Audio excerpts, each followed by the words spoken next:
ಇದು ನನ್ನ ಲಾಸ್ಟ್ ವಿಡಿಯೋದ ಕಂಟಿನ್ಯೂಷನ್ ವ್ಲಾಗ್.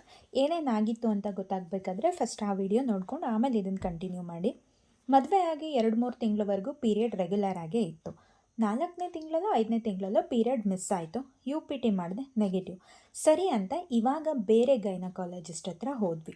ಅವರು ಸ್ಕ್ಯಾನ್ ಮಾಡಿ ಏನೂ ಪ್ರಾಬ್ಲಮ್ ಇಲ್ಲ, ಹಾರ್ಮೋನಲ್ ಇಂಬ್ಯಾಲೆನ್ಸ್ ಅಂತ ಟ್ಯಾಬ್ಲೆಟ್ ಕೊಟ್ಟರು. 2-3 ಮಂತು ತೊಗೊಂಡೆ. ಏನೂ ಪ್ರಯೋಜನ ಆಗದೆ ಮತ್ತೆ ಅವರನ್ನೇ ಕನ್ಸಲ್ಟ್ ಮಾಡಿದಾಗ ಅವರು ಹೇಳಿದ್ರು, ಏಜ್ ಆಗಿದೆ, ಕನ್ಸೀವ್ ಆಗೋಕ್ಕೆ ಕಷ್ಟ ಆಗುತ್ತೆ, ಇಂಜೆಕ್ಷನ್ ಕೊಡ್ತೀವಿ, ಟ್ರೈ ಮಾಡಿ ಅಂತ. ಅವಾಗಿನ್ನೂ ನನಗೆ 28 ಇಯರ್ಸ್ ಓಲ್ಡು, ಇನ್ನೂ ಮದುವೆ ಆಗಿ 1 ಇಯರ್ ಕೂಡ ಆಗಿರಲಿಲ್ಲ.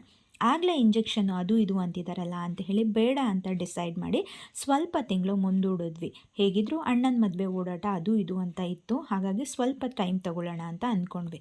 ಇದ್ರ ಮಧ್ಯೆ ಮನೇಲಿ ಏನು ಶುರುವಾಯಿತು ಅಂದರೆ, ದಿನ ಕೆಲಸಕ್ಕೆ ಓಡಾಡೋದ್ರಿಂದ ಹೀಗೆಲ್ಲ ಸಮಸ್ಯೆ ಆಗ್ತಿದೆ ಅಂತ ಹೇಳಿದರು.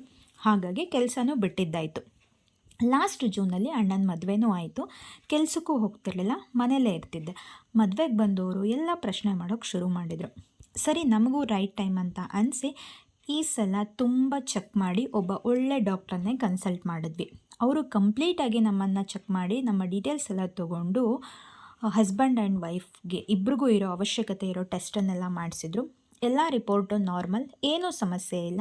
ನನಗೆ ಒಬೆಸಿಟಿ ಅಥವಾ ವೆಯ್ಟ್ ಗೇನ್ ಆ ಥರದ್ದೇನೂ ಸಮಸ್ಯೆ ಇರಲಿಲ್ಲ. ಹಾಗಾಗಿ ಅವ್ರು ಏನು ಮಾಡಿದ್ರು ಅಂದರೆ 2 ಮಂತ್ಸು ಫಾಲಿಕ್ಯುಲರ್ ಸ್ಟಡಿ ಕೂಡ ಆಯಿತು. ಫಾಲಿಕಲ್ಸ್ ತುಂಬ ಚೆನ್ನಾಗಿ ಡೆವಲಪ್ ಆಗ್ತಿತ್ತು, but result negative. Then they suggested for endoscopy. ಏನೂ ಸಮಸ್ಯೆ ಇಲ್ಲ, ಎಂಡೋಸ್ಕೋಪಿ ಯಾಕೆ ಅಂತ ಮನೇಲೆಲ್ಲ ಚರ್ಚೆ ಆದಮೇಲೆ ಸರಿ ಅಂತ ಹೇಳಿ ಅವರನ್ನು ಬಿಟ್ಟು ಈಗ ಕನ್ಸಲ್ಟ್ ಮಾಡ್ತಿರೋ ಗೈನಕಾಲಜ್ 3ನೇಯವರು. ಈ ಟೆನ್ಷನ್ ಜಂಜಾಟದಲ್ಲಿ ಪೀರಿಯಡ್ ಕಂಪ್ಲೀಟಾಗಿ ಇರ್ರೆಗ್ಯುಲರ್. ಎಷ್ಟರ ಮಟ್ಟಿಗೆ ಅಂದರೆ ವಿತ್ ಮೆಡಿಕೇಷನ್ ಅಷ್ಟೇ ನನಗೆ ಪೀರಿಯಡ್ ಬರ್ತಿರೋದು. ಈಗ ಹೊಸದಾಗಿ ಟ್ರೀಟ್ಮೆಂಟ್ ಶುರು ಮಾಡಿ 3 ತಿಂಗಳಾಯಿತು. ಜುಲೈ 3 ಪೀರಿಯಡ್ ಆಗಿದ್ದು ನಾನು.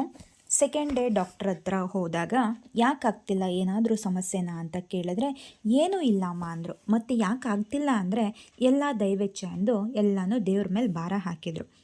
ಈಗ ನಾನು ಆಗಸ್ಟ್ 3 ಪೀರಿಯಡ್ ಆಗಬೇಕಿತ್ತು, ಆಗಿಲ್ಲ. ಸೆಪ್ಟೆಂಬರ್ 3 ಬಂದರೆ 2 ಮಂತ್ಸ್. ಇನ್ನು ಮಿಡಲ್ 2 ಸಲ UPT ಟೆಸ್ಟ್ ಮಾಡಿದ್ದೀನಿ, ನೆಗೆಟಿವ್ ಇದೆ. ಡಾಕ್ಟರ್ ಹತ್ರ ಕನ್ಸಲ್ಟೇಷನಿಗೆ ಹೋಗಬೇಕು. ಹೋದರೆ ಏನು ಹೇಳ್ತಾರೆ ಅನ್ನೋದು ನನಗೆ ಗೊತ್ತು. ಮತ್ತೆ ಹೇಗೇನು ಪೀರಿಯಡ್ ಬರೋದಕ್ಕೆ ಟ್ಯಾಬ್ಲೆಟ್ ಕೊಡ್ತಾರೆ. ಆದರೆ ಸಲ ಯಾವಾಗ ಅವರು ದೈವೇಚ್ಛೆ ಅಂತ ಹೇಳಿದ್ರಲ್ಲೋ, ಆವಾಗ ನಾನು ಲಾಸ್ಟ್ 1 ಮಂತಿಂದ ತಲೆ ಕೆಡಿಸ್ಕೊಂಡು ನಾನೊಂದಷ್ಟು ಇದರ ರಿಲೇಟೆಡ್ ಸರ್ಚ್ ಮಾಡೋದಕ್ಕೆ ಶುರು ಮಾಡಿದೆ. ಆವಾಗ ನನಗೆ ನನ್ನ ಒಂದಷ್ಟು ತಪ್ಪುಗಳ ಅರಿವಾಯಿತು.